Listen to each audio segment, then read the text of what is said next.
ओम शांति, ओम शांति, ओम शांति। 11/7/2021 प्रातः मुरली। ओम शांति। अव्यक्त बाप दादा रविवार का मुरली है। रिवाइज है 3/2/88 मधुबन।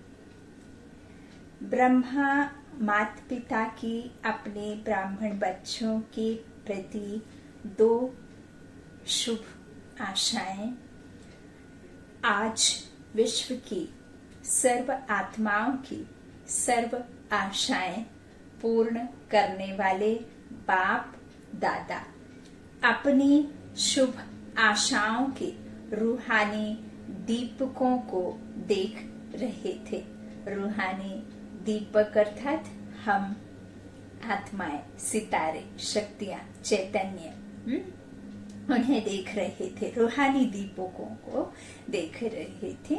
जैसे बाप सर्व की शुभ आशाएं पूर्ण करने वाले हैं, तो बच्चे भी बाप की शुभ आशाएं पूर्ण करने वाले हैं।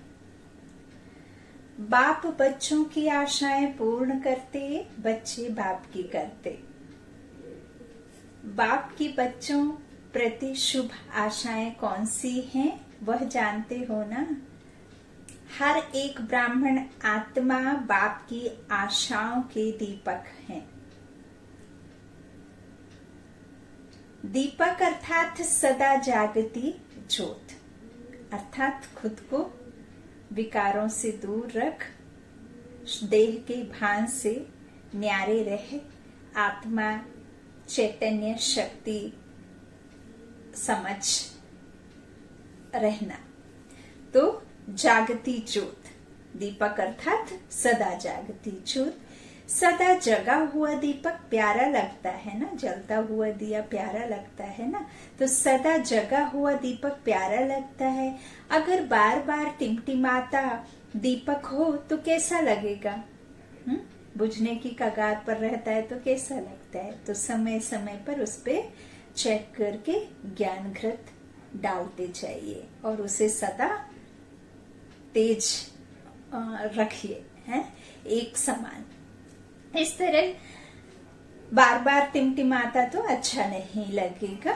बाप की सर्व आशाओं को पूर्ण करने वाले अर्थात सदा जगमगाते हुए दीपकों को बाप दादा भी देख हर्षित होते हैं। आज बाप दादा आपस में रूह रिहान कर रहे थे। बाप दादा के सामने सदा कौन रहते हैं? बच्चे। हम आत्माओं के पास, हम मनुष्य आत्माओं के पास तो सोचने के लिए, समझने के लिए, देखने के लिए बहुत सारा है।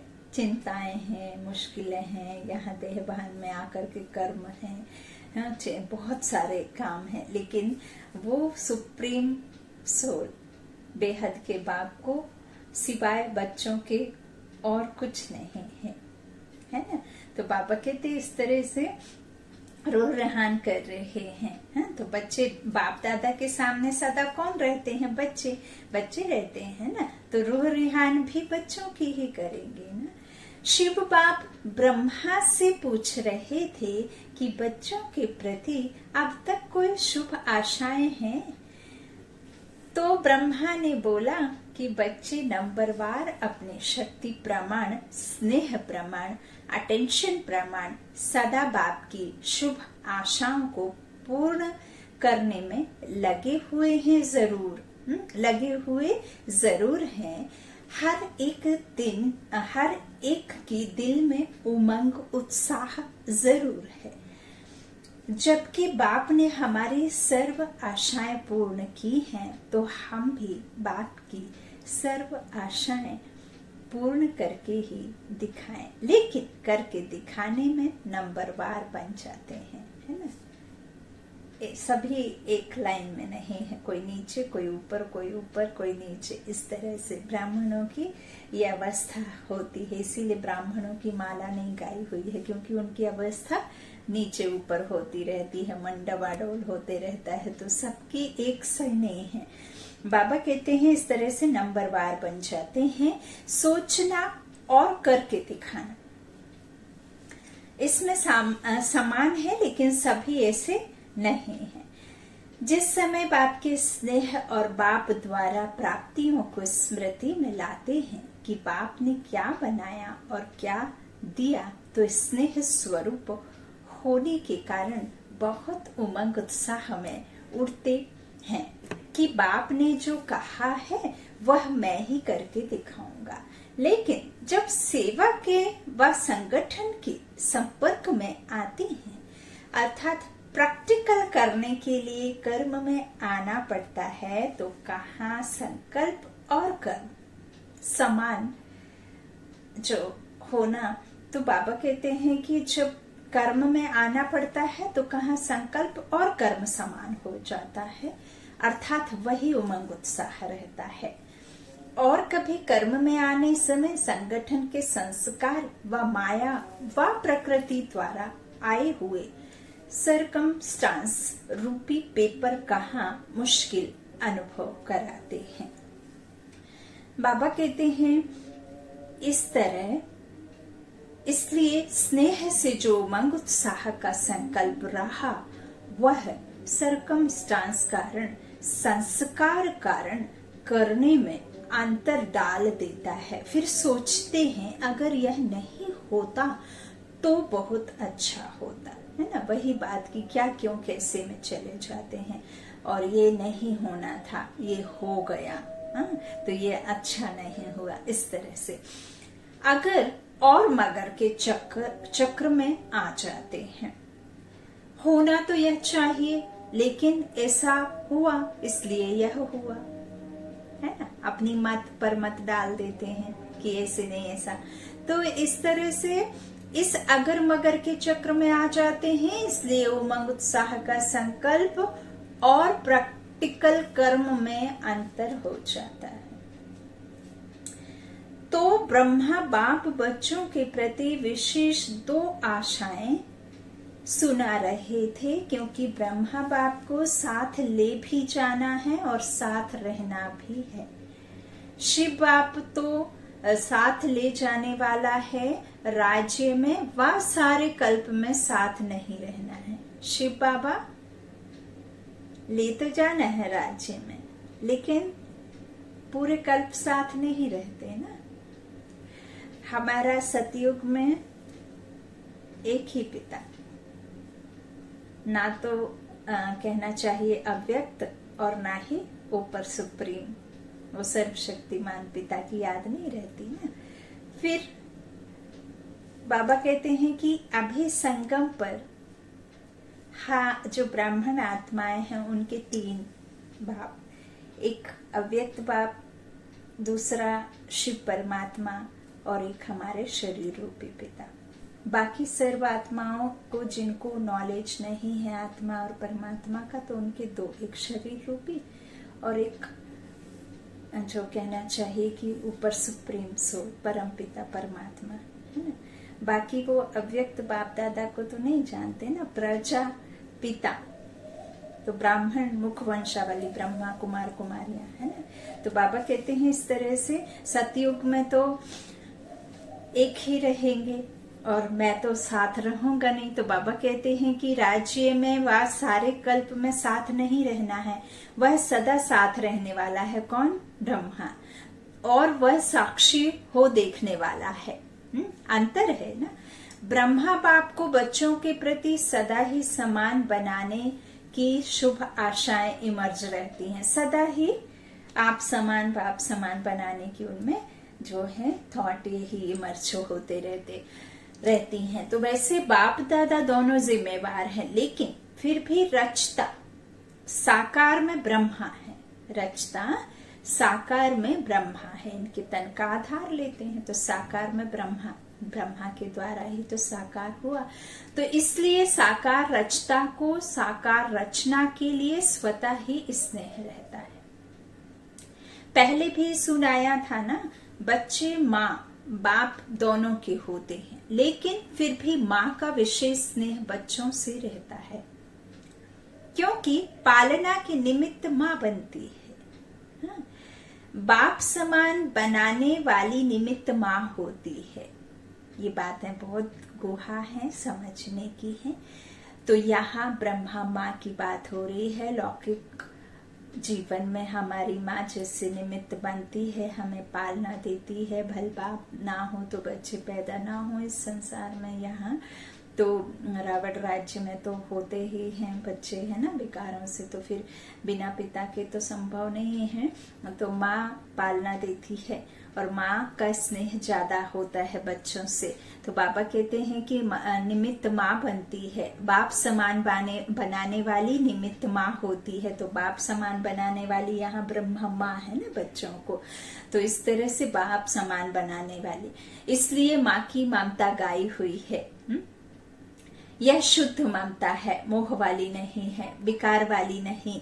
जहाँ मोह होता है वहाँ परेशान होते हैं। इनको जैसे ही पता चला सेकंड्स में कि मैं क्या बनूंगा, तो उन्होंने सब कुछ समर्पित कर दिया, है ना।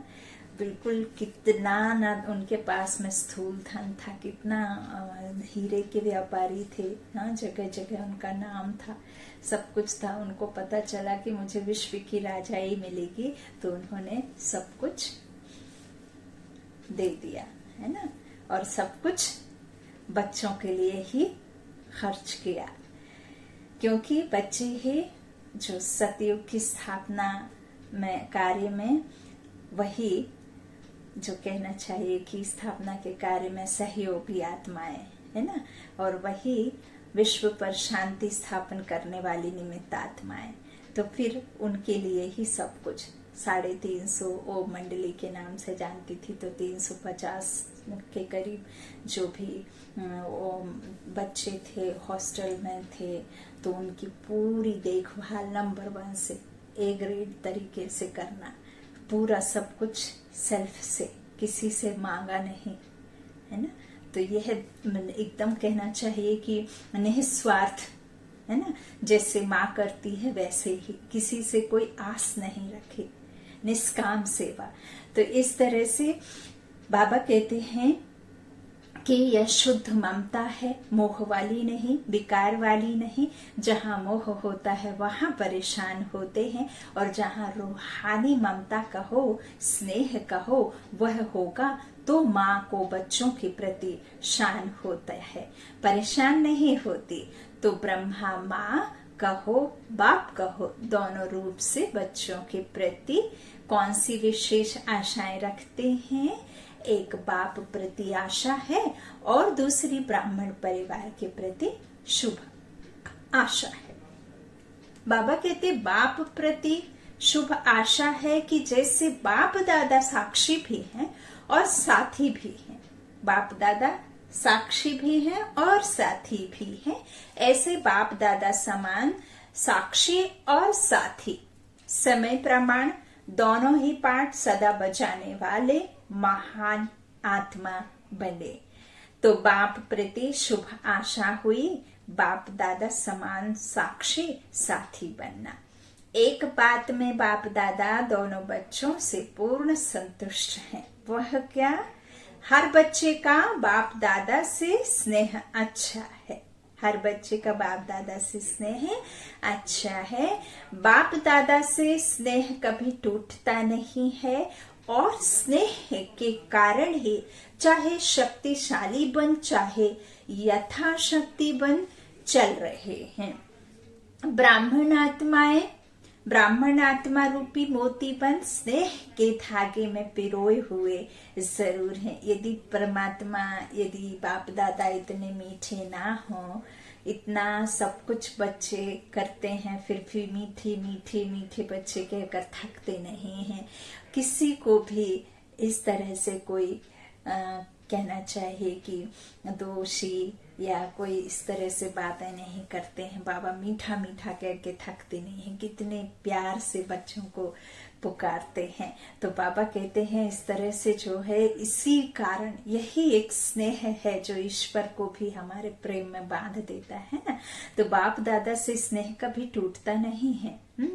तो ब्राह्मण आत्मा रूपी मोती बन स्नेह के धागे में पिरोए हुए जरूर हैं। स्नेह का धागा मजबूत है, उससे टूट नहीं सकते हैं। स्नेह की माला तो लंबी है, विजय माला छोटी है। स्नेह की माला बहुत लंबी है बाबा कहते हैं, लेकिन जो विजय माला है ना वो छोटी है। बाप दादा के स्नेह के ऊपर समर्पित भी है। कोई कितना भी बाप के स्नेह से जुदा करने चाहे तो ऐसे स्नेह में फिदा है जो जुदा हो ही नहीं सकते। सभी को दिल के स्नेह से मेरा बाबा शब्द निकलता है तो स्नेह की माला में तो संतुष्ट है। लेकिन बाप समान शक्तिशाली अगर मगर के चक्र से न्यारे, इसमें सदा शक्तिशाली के बजाय यथाशक्ति है, कमजोर पड़ जाते हैं। बाप दादा इसमें बाप समान सदा शक्तिशाली बनाने की सब बच्चों में शुभ आशा रखते हैं। जहां साक्षी बनना है वहां कभी साथी बन जाते हैं, और जहां साथी बनना है वहां साक्षी बन जाते हैं। समय प्रमाण दोनों रीति निभाना, इसको कहते हैं बाप समान बनना। स्नेह की माला तो तैयार है, लेकिन विजय माला इतनी लंबी तैयार हो जाए।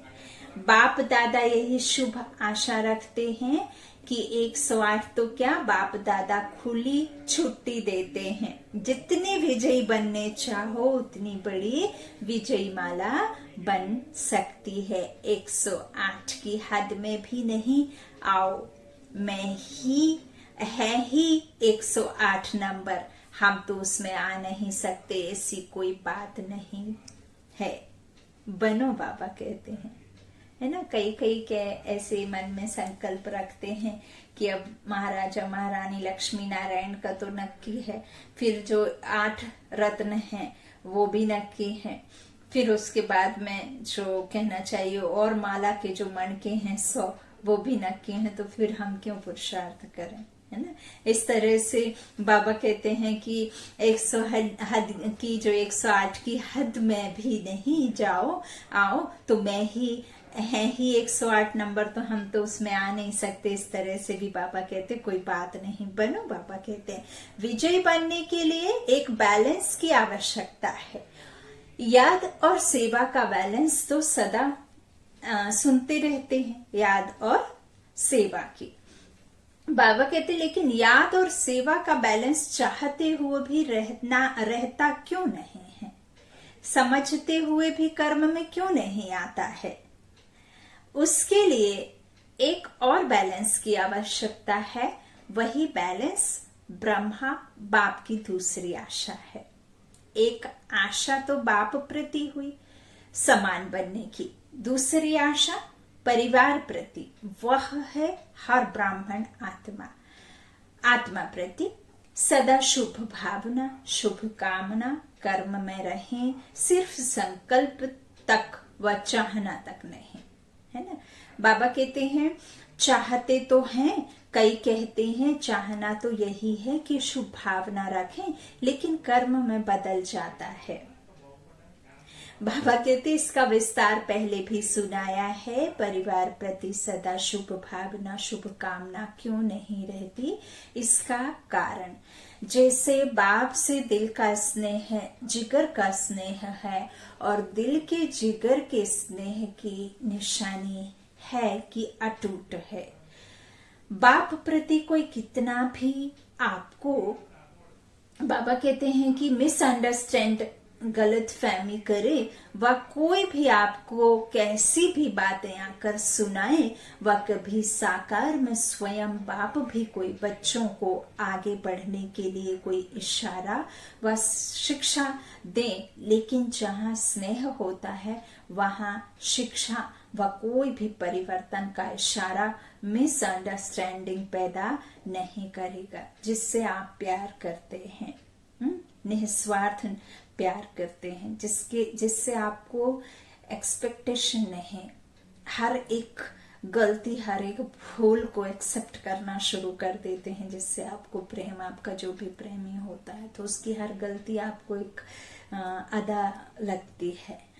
तो यहाँ भी तो बाप के लिए कोई कुछ कहे तो मिसअंडरस्टैंड कोई करे, कोई आपको गलत फहमी डाले तो आप नहीं सुनेंगे ना। बाबा कहते हैं इसी तरह से कोई भी कैसी भी शिक्षा या इस तरह से बाबा कहते हैं कि कहे तो आप नहीं मिसअंडरस्टैंड होते, तो फिर क्यों कर्म में आते इस तरह से कि जैसे अब क्या होता है, मान लीजिए सेवा एक सेंटर में चल रही है और किसी जो कोई टीचर बहन है बार बार जो रोज बाबा के बच्चे बन मुरली सुनने आते हैं, तो कई बार क्या होता है टीचर बहन क्वेश्चन पूछती हैं कि कल के मुरली में आपने क्या क्या सुना, या कुछ हो रहा है, मान लीजिए कि ब्रह्मा भोजन होना है तो ब्रह्मा भोजन के समय पे किसी को कुछ कार्य, किसी को कुछ कर्म, किसी को कुछ कर्म दिया जाता है, और यदि किसी 4 स्टूडेंट्स में 4 बाबा के बच्चों में से किसी एक को ज्यादा वो टीचर बहन पूछ लेती है तो वो आना बंद कर देते हैं, पढ़ाई छोड़ देते हैं। क्यों छोड़ देते हैं? क्योंकि वो बहन को ज्यादा पूछा और मैंने भी तो किया, मुझे क्यों नहीं पूछा। तो देखिए ये पूंछ कोई बंदर की, कोई एनिमल्स की नहीं है, ये पूंछ हम मनुष्य आत्माओं की ही है कि जितना आपको पूछेंगे उतना ही आप जो है कहना चाहिए संतुष्ट रहेंगे या खुश रहेंगे, या आप खुशी चाहते हैं इस तरह की पूंछ के, है ना।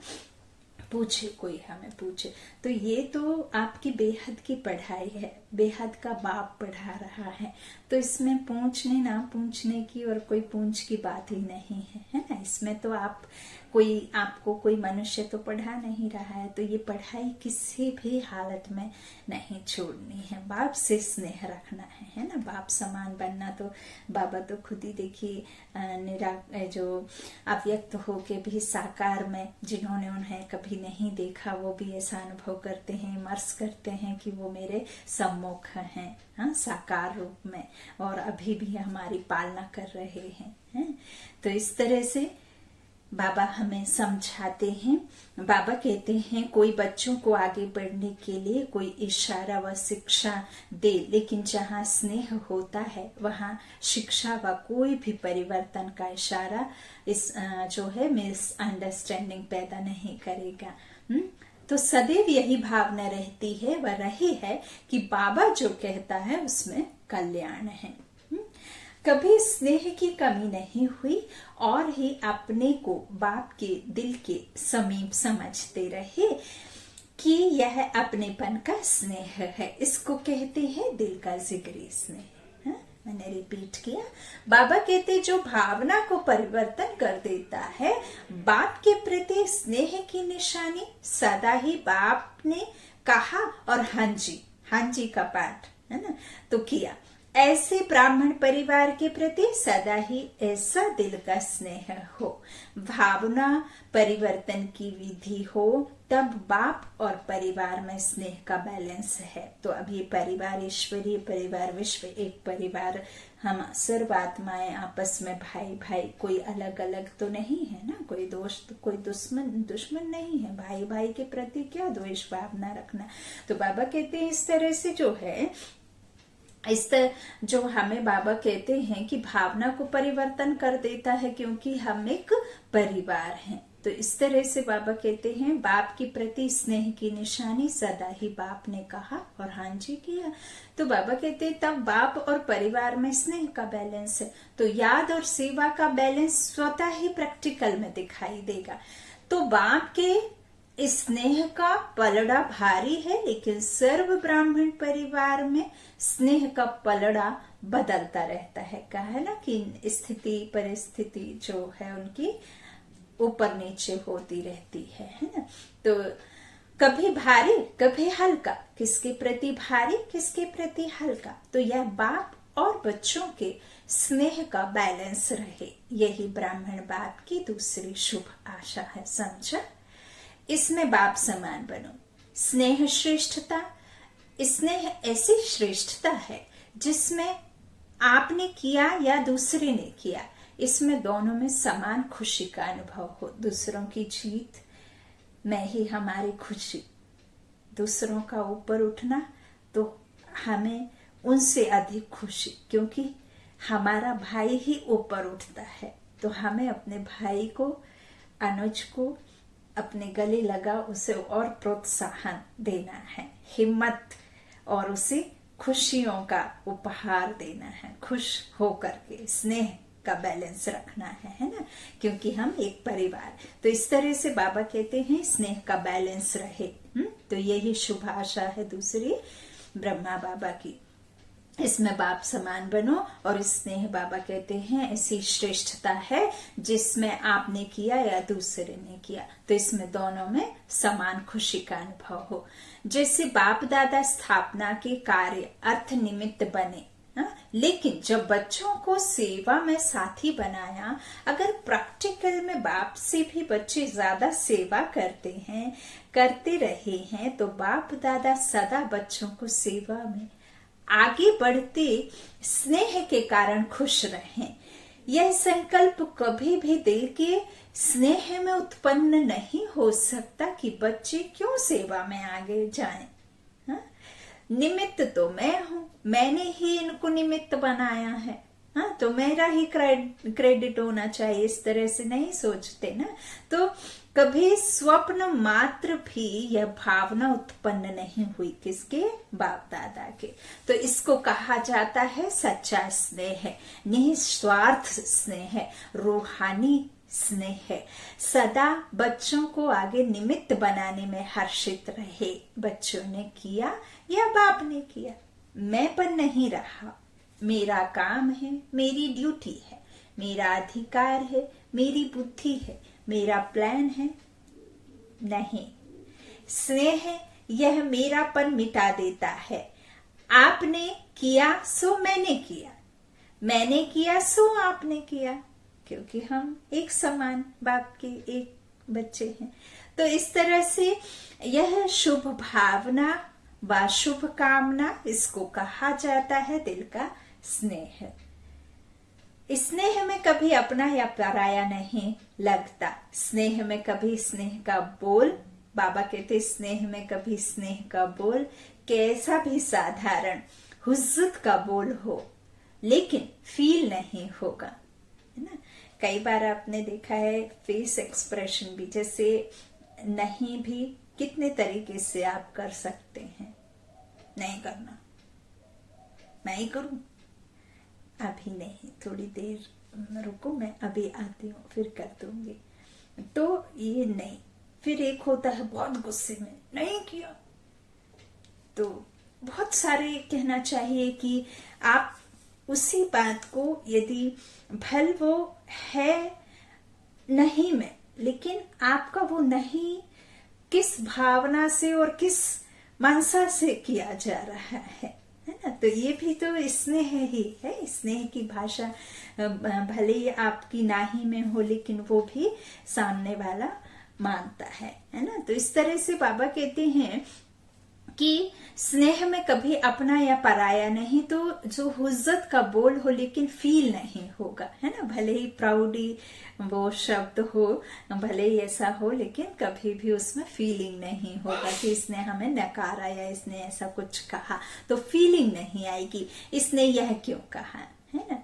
तो इस तरह से स्नेही आत्मा के प्रति अनुमान पैदा नहीं करेगा, ऐसा होगा यह होगा। सदा स्नेही के प्रति फेथ होने के कारण उसका हल्का बोल भी ऐसे लगेगा कि इसने अवश्य कोई मतलब से कहा है, बेमतलब व्यर्थ नहीं लगेगा। जहां स्नेह होगा वहां फेथ जरूर होगा, स्नेह नहीं तो फेथ भी नहीं होगा, है ना। आप जैसे कोई बहुत आवेश में आपको कोई कहता, तो वो परवश है ना, उसने कहीं ना कहीं वो दुख मिला उसे, इसकी वजह से वो परवश आत्मा क्रोध में आई या कुछ ऐसे कह दिया, है ना, तो वो तो परवश है। आप तो किसके बच्चे हैं?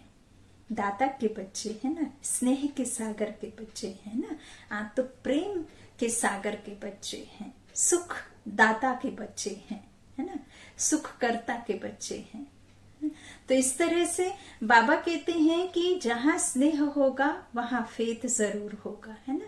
तो यही बाबा कहते कि स्नेह नहीं तो फेथ भी नहीं होगा। तो ब्राह्मण परिवार के प्रति स्नेह व फेथ होना, इसको कहते हैं ब्रह्मा बाप की दूसरी आशा पूर्ण करना। जैसे बाप के प्रति स्नेह के लिए बाप दादा ने सर्टिफिकेट दिया, ऐसे ब्राह्मण परिवार के प्रति जो स्नेह की परिभाषा सुनाए, उस विधि से प्रत्यक्ष कर्म में आना, यह भी सर्टिफिकेट लेना है। यह बैलेंस चाहिए, जितना बाप से उतना बच्चों से। यह बैलेंस ना होने के कारण सेवा में जब आगे बढ़ते हो तो खुद ही कहते हो सेवा में माया आ जाती है। और कभी वायुमंडल को देख इतना भी कहते हो कि ऐसी सेवा से तो याद में रहना ही अच्छा है, क्योंकि ये तमो प्रधान दुनिया है, ये रावण राज्य है। तो इस रावण राज्य में हर एक जगह, हर एक अच्छे माहौल को भी, अच्छे वायुमंडल को भी रावण रूपी माया आकर दूषित करने में कोई कसर नहीं रखती है, क्योंकि रावण नहीं चाहेगा कि मेरे राज्य में राम का राज्य स्थापित हो। वो बहुत बड़ी शक्ति है, उसमें ईश्वर का ये राज्य नहीं है, इसीलिए रावण कहीं भी प्रकट हो सकता है, कहीं भी आ सकता है, वायुमंडल को दूषित कर सकता है। तो बाबा कहते हैं, कई कई फिर खुद ही कहते हैं कि सेवा करने में माया आती है, वायुमंडल को देख करके वो हताश हो जाते हैं, हिम्मतहीन हो जाते हैं और कहते कि इससे अच्छा तो याद में ही रहना बेटर। क्योंकि बाबा ये नहीं कहते कि आप भूखे प्यासे, कोई भी भगवान ये नहीं कहता कि आप व्रत रख के अपनी आत्मा को कष्ट दो और अपने शरीर को वो करो कि अस्वस्थ रखो, अस्वस्थ करो, है ना।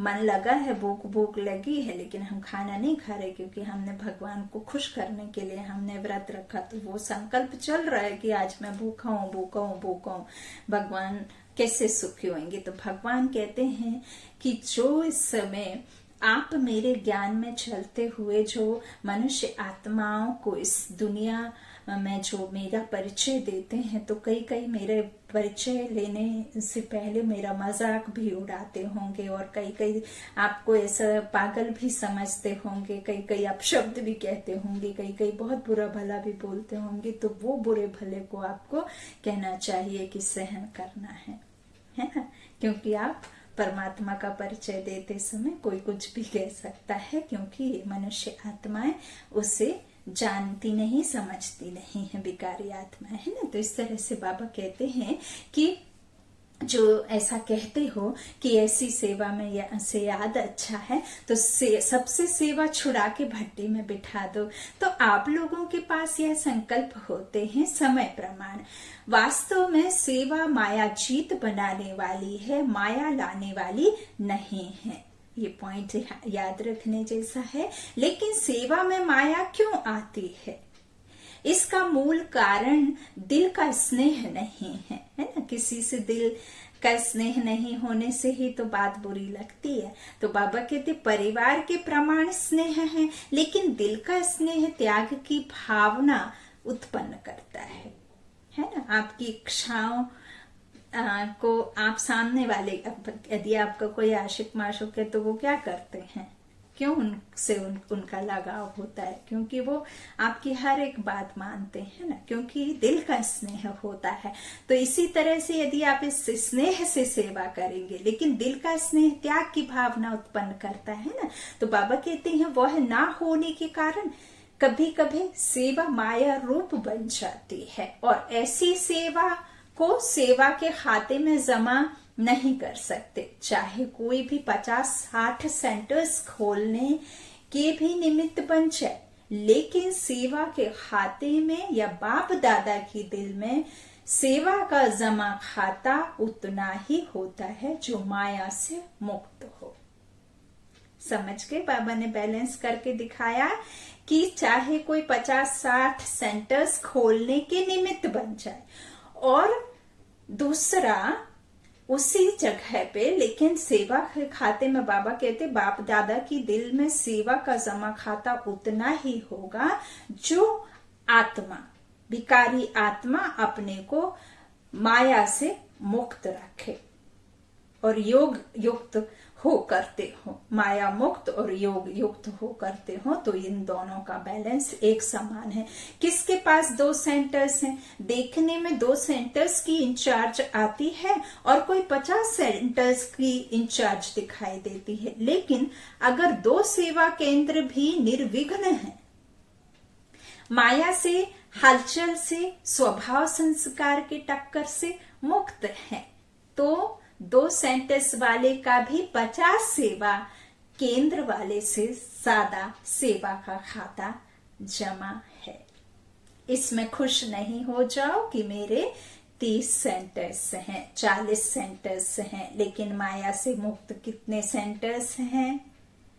हाँ, तो सेंटर भी बढ़ाते जाओ, माया भी बढ़ाते जाओ। ऐसी सेवा बाप के रजिस्टर में जमा नहीं होती है। कई कहते हैं उस सेंटर में नहीं जाओ, मेरे सेंटर में ही आओ, हमारे यहाँ ज्यादा अच्छा होता है। कई पैसे की भी मांग करते हैं, कई बहुत है ना बाबा की आड़ में भी जो बहुत गलत कर्म करते हैं, बहुत ही, तो फिर उनको कैसे जगह मिलेगी, है ना। भगवान का सहारा लेकर के यदि आप इस तरह से कुछ विकर्म करते हैं जानबूझ करके, जबकि आपको पता है कि बाबा का क्या है संदेश, क्या युक्ति है, उसके बावजूद भी यदि आप सिर्फ इस लौकिक मान शान, इस शरीर के भान में, मैंपन में मेरा मेरा करते रहेंगे, मेरी बुद्धि, मेरा प्लान, मेरा सेंटर, तो फिर कैसे जमा होगा, है ना। तो बाबा कहते इस तरह से सेंटर भी बढ़ाते जाओ, माया भी, तो फिर रजिस्टर में जमा नहीं होगा। आप सोचेंगे हम तो बहुत सेवा कर रहे हैं, दिन रात नींद भी नहीं करते, खाना भी एक बार बना के रात को खा लेते हैं, इतना बिजी रहते। तो बाबा कहते लेकिन सेवा के लिए, सेवा के साथ साथ माया में भी तो बिजी तो नहीं रहते ना, माया में भी तो बिजी तो नहीं रहते। बाबा कहते यह क्यों हुआ, यह कैसे हुआ, इसने क्यों किया, मैंने क्यों नहीं किया, है ना। तो मेरा हक, तेरा हक, लेकिन बाबा कहते हैं बाप का हक कहाँ गया? हाँ, समझा। सेवा अर्थात जिसमें स्व के और सर्व के सहयोग व संतुष्टता का फल प्रत्यक्ष दिखाई दे। अगर सर्व के शुभ भावना, शुभ कामना का सहयोग व संतुष्टता प्रत्यक्ष फल के रूप में नहीं प्राप्त होती है, तो चेक करो क्या कारण है, फल क्यों नहीं मिला, और विधि को चेक करके चेंज करो। शुभ भावना और शुभ कामना, दूसरों के प्रति शुभ भावना और कामना अर्थात जो मन के द्वारा आप ईश्वर से सामने वाले के प्रति कामना रखते हैं, कि किस तरह की कामना रखते हैं उसके लिए, किस तरह के थॉट उस आत्मा के लिए रखते हैं, कैसे बाबा से उनके लिए आप वाइब्रेशंस देते हैं, है ना। तो शुभ भाव भी होना, तो शुभ कामना भी होना है ना। प्रार्थना और कामना अलग अलग चीजें हैं। कामना हम जिसमें किसी के लिए कहना चाहिए, उनके कार्यों को करने के लिए सहयोगी बनते हैं, या उनको हिम्मत देते हैं, या उनके प्रति अच्छी भावना, अच्छी कामना रखते हैं मन में, है ना, कि उनका ये काम हो जाए, वो काम हो जाए, इस तरह से। तो बाबा कहते हैं ऐसी सच्ची सेवा बढ़ाना ही सेवा बढ़ाना है। सिर्फ अपनी दिल खुश नहीं करो कि मैं तो बहुत अच्छी सेवा कर रही हूँ, बिल्कुल नहीं। बाबा कहते लेकिन बाप की दिल खुश करो और ब्राह्मण परिवार के दिल की दुआएं लो। इसको कहा जाता है सच्ची सेवा। दिखावे की सेवा तो बहुत बड़ी है, लेकिन जहाँ दिल की सेवा होगी वहां दिल के स्नेह की सेवा जरूर होगी। इसको कहते हैं परिवार के प्रति ब्रह्मा बाप की आशा पूर्ण करना। यही थी आज की रूह रिहान। बाकी और आगे सुनाएंगे। आज भारतवासी बच्चों की इस सीजन का लास्ट चांस है, इसलिए बाप दादा क्या चाहते हैं वह सुनाया। यह एक सर्टिफिकेट पास का लिया है, अभी दूसरा सर्टिफिकेट लेना है। अच्छा, अभी बाप की आशाओं का दीपक सदा जगमगाते रहना। अच्छा, चारों ओर के सर्व ब्राह्मण कुल दीपक सदा बाप दादा की शुभ आशाएं पूर्ण करने वाले, सदा बाप और परिवार के दिल के स्नेह का बैलेंस रखने वाले, सदा दिल की सेवा से सेवा का खाता जमा करने वाले, ऐसे बाप की शुभ आशाओं के दीपकों की सच्चे दिल से सेवा करने वाले सेवाधारियों को बाप दादा का याद प्यार और नमस्ते स्वीकार किया बाबा। शुक्रिया बाबा। ओम शांति। आज का वरदान बाबा ने दिया, ड्रामा की पॉइंट के अनुभव द्वारा सदा साक्षी पन के स्टेज पर रहने वाले अचल अडोल भव। ड्रामा की पॉइंट के जो अनुभवी हैं वे सदा साक्षी पन के स्टेज पर स्थित रहे एक रस अचल अडोल स्थिति का अनुभव करते हैं। ड्रामा के पॉइंट की अनुभवी आत्मा कभी भी बुरे में बुराई को ना देख अच्छाई ही देखेगी। विशेषता देखने वाला सदा बड़ा है और विशेषताएं ना देखने वाला बड़ा नहीं है। किसी के अंदर विशेषता जो देखता है वह श्रेष्ठ माना जाता है ना। जैसे अब कोई सेवा कर रहा है तो उसमें विशेषता देखना, जो विशेषता देखता है वो श्रेष्ठ माना जाएगा। हाँ? तो इस तरह से बुराई को ना देख अच्छाई ही देखेगी, अर्थात स्व कल्याण का रास्ता दिखाई देगा। कल्याण का खाता खत्म हुआ। कल्याणकारी बाप के बच्चे हैं तो कल्याणकारी युग है। इस नॉलेज और अनुभव की अथॉरिटी से अचल अडोल बनो।